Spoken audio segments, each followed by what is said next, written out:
What is up, hammerheads? Welcome back to the forge. Today we are forging our horseshoe fish. Stay tuned.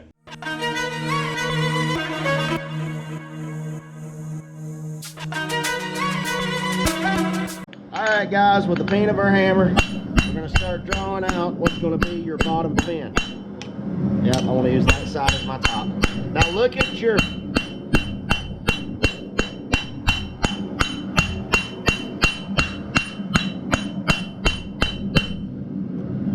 horseshoe, figure out which side you want to be the top, which side's going to be the bottom.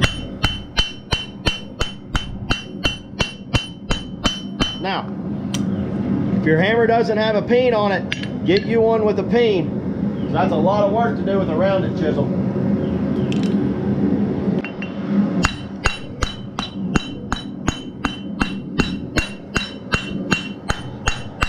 Notice I'm just hammering in the same spot. I'm moving the material around to draw this out to make the fish's tail.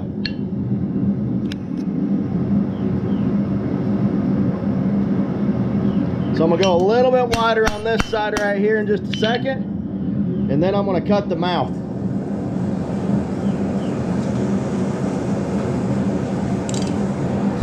Alright guys, so you want those hammer marks in here. I want it to look like it's the veins or whatever it is in a fish's tail. I don't know what it is. So, got that done. Now we're going to flip around.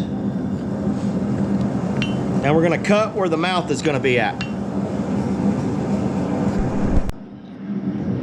Alright guys, so look at your still. You don't want to be down here trying to cut a mouth. Go about center. So I'm just putting my marks in from where I want this mouth to be at. Going about right there with it. Now I'm going to get another heat. Then I'm going to put my aluminum underneath it so I don't mess up my anvil.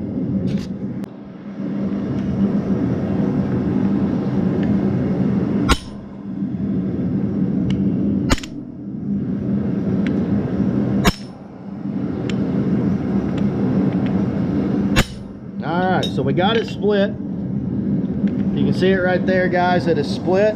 Now, when I come out of the fire, I'm going to hold it from the other end, but I'm going to heat the whole thing up, and I'm going to start tapping this together. Then we're going to put our eye in.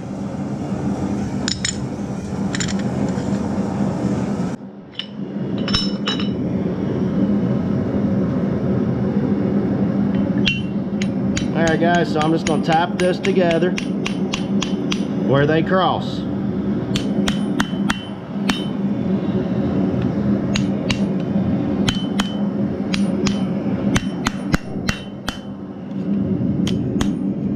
Alright, so now we're looking like that. I'm going to heat it back up. Now I like this side right here. I don't know, let's look at it this way. Now, kind of like this one as the top. Look at it, see which way looks the best, guys. Don't just jump in it and be like, alright, this is the top, this is the bottom. I don't know, looking at the whole thing. Yep, still leaning towards that one being side, being the top. Alright, so let's put the eyeball in. Alright guys, go about right here.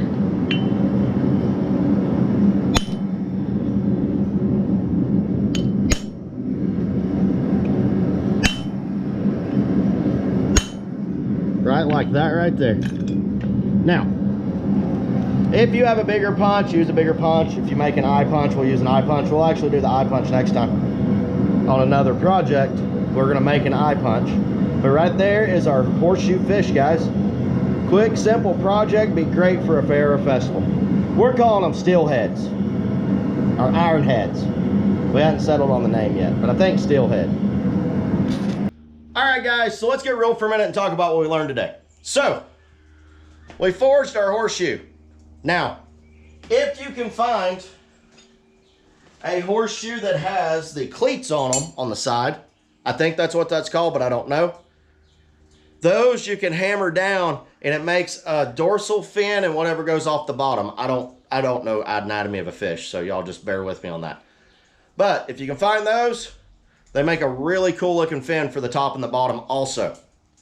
Now, depending on the style of horseshoe you get, this one is different from this one, okay? Your fish is going to look a little different, so pay attention to that. The mouth will be a little smaller, the fins might be a little bigger or smaller, or you might get to have a really cool looking one, like this guy, who looks like he has a growth on him. And anybody that is from around here, I'm going to say this, and then you're going to get it. If you're not from the Tennessee, Georgia area, Alabama area, you're not going to know what I'm talking about. But this reminds me of the fish from Lake Winnebasoka back in the early 90s and 80s.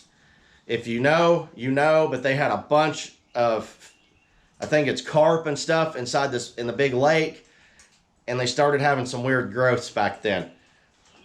That, it reminds me of those. Anyways, shout out to whoever's been to Lake Winnebasoka back in the 80s and 90s. You know what I'm talking about. So, let's talk about our fish. Be careful when you're cutting the mouth that you don't cut too far back, or it will break. You need to have enough space back here, enough material that when you cut it, the mouth opens, but it does not rip apart. If you cut it too thin, it potentially could break or come apart on you. Fuller out your fins on the back as much as you possibly can to make it a little more fuller, and stamp your eye. But when you're doing that, guys, figure out which end's going to be the top, which end's going to be the bottom, because it does matter. It would look, honestly, a little weird if it was like that, even though they're about the same. I can see the difference. You'll start noticing it's like, oh, this has this shape to it, looks more like a head, and vice versa. That just comes with time, guys, and experience. You will start seeing that. So, this is our fish, a very simple project, a very fast project you can do, set up at a fair or a festival. Guys, I hope you enjoyed it. I will see you on the next one. God bless. Keep hammering.